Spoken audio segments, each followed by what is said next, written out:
Our next speaker, again, from the world of business. He's a great character, a true entrepreneur. He's a massive supporter of Brexit. And believe it or not, he trained as a barrister. And the first thing he did when he finished his exams, he looked at his books on law and he went and bought a pub. And he's grown a pub business from one pub in 1979 to almost 1,000 pubs, I think just over 900 as we speak. It's a stock market listed company, and it's without question the most interesting chairman's statement that you'll ever read. It's just full of enthusiasm about the opportunities from WTO. He's a great speaker. Before we welcome Tim Martin to the stage, let's just see him in action on the video. Wetherspoons, the chain of over 900 UK pubs, printed 200,000 beer mats criticising the EU and the IMF. And now the pub group's founder, Tim Martin, is taking the debate to his drinkers personally, visiting 100 of his pubs across the country, talking to customers and encouraging them to vote out.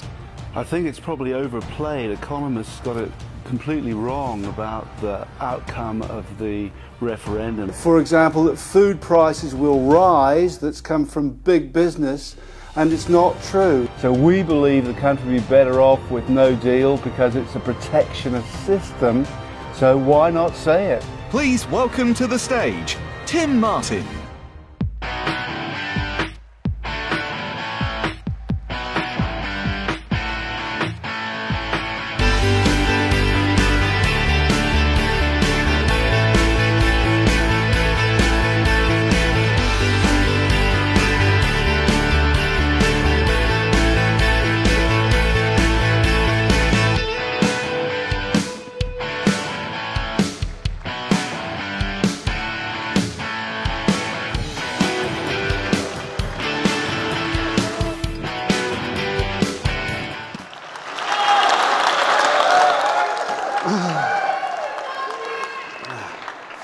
Thank you very much indeed, everyone. Deeply appreciate it. Fantastic speakers before me. I'm going to try and not repeat everything that's been said, but the main point I think to say is don't believe Project Fear. That's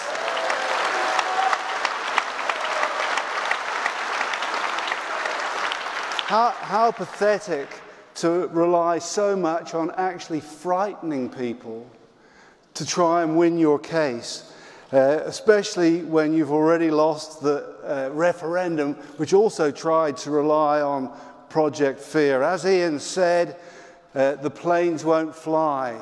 We've got the runways, we've got the planes, we've got the money. They don't need to land in Spain. We like the Spanish, but we're quite happy if they go to Florida. We might even...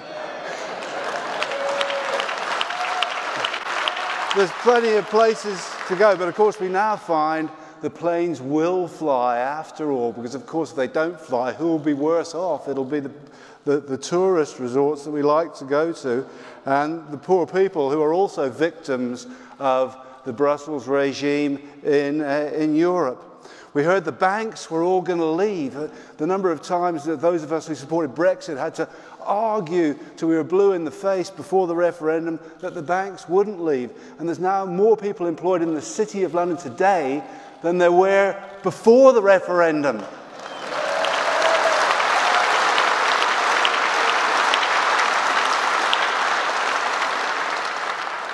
So we heard the Channel ports will seize up, but the guy that's running the Calais end of the thing says you can't get it much more incontrovertible than this. He said, there will be no delays. Maybe he said it in French and no one in Parliament understood.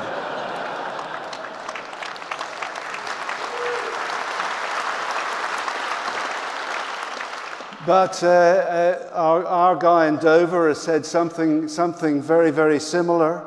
And we did a little experiment, which I've told some of you here about before, but I'll just quickly tell you. We've got nothing against the French. We've got nothing against French companies. We feel sorry for them in a way.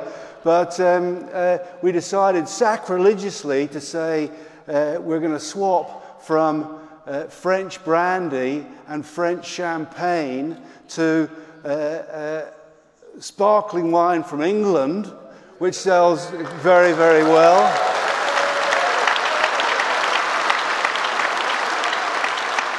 And this will be sacrilegious. We swap brandy for the rough old Australians.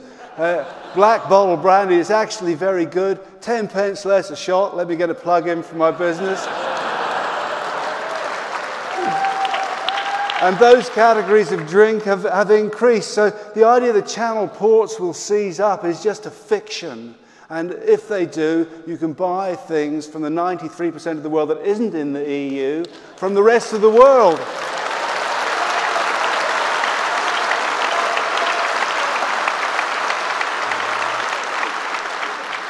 Just very briefly, many of us here were against the euro. It's a crazy, crazy idea foisted on the unfortunate eurozone countries. Every other currency in the world is backed by a government to raise taxes, distribute the money. They don't have it. But everyone told us, if you can remember 15 years ago, and some of you will, it's probably 17, 18 years ago, if we don't join the euro, we're in trouble. And the main evidence for that was from the car companies, that they all fuck off to the continent.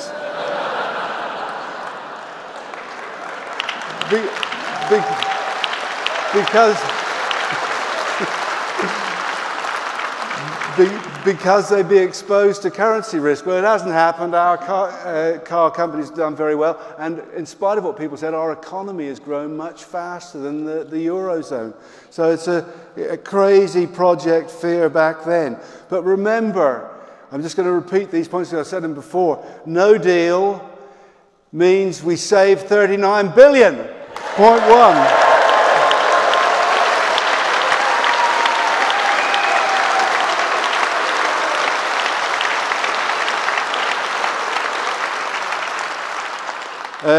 It also means that we regain control of fishing on day one, on the 29th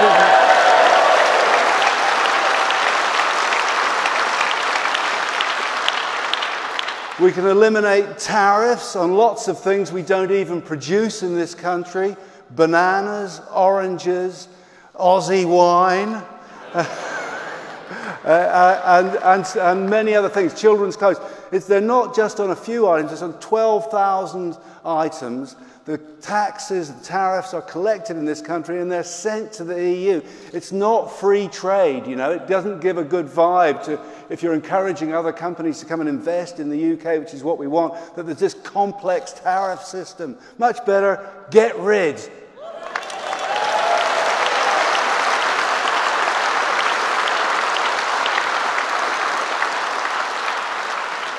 And you don't need anyone's permission. A lot of people are confused by what's being said. You don't need anyone's permission to do any of these things.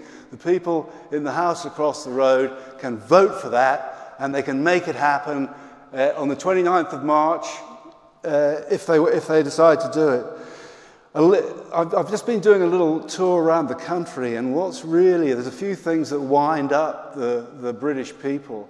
And one is that they didn't understand the flipping vote. You know? If you want to really, really annoy people, try going into a pub in Sunderland and saying, "Is it true? Is it true you didn't understand?"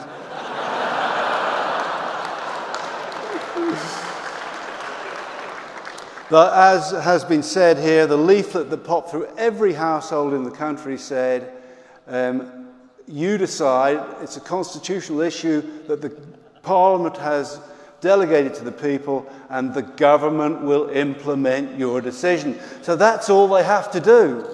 They have to implement the decision that was taken.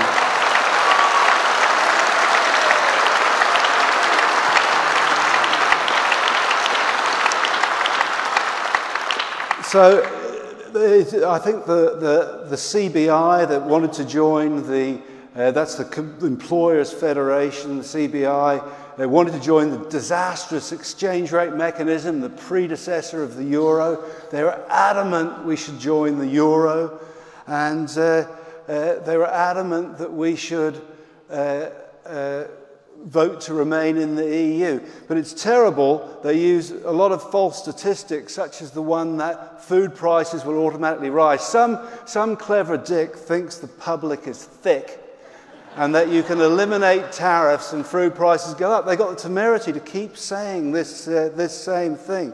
But it's terribly bad for business and bad for the country that the CBI and other organisations are behaving in this way, because it means we end up criticising, people like me are criticising business organisations, which isn't a positive for the country in the long run. So it's terrible. But I won't hack on. Very many thanks for leaving. Don't worry about leaving on WTO rules. We can get a lot of benefits immediately from doing it. There's a great song by a group. I can't remember their name now, but I was going to sing it, but I've chickened out. It's All Saints, that's right, and it's bring it on, bring it on now. Let's leave on WTO rules. Thank you very much indeed. Brilliant. Sit next to Ian.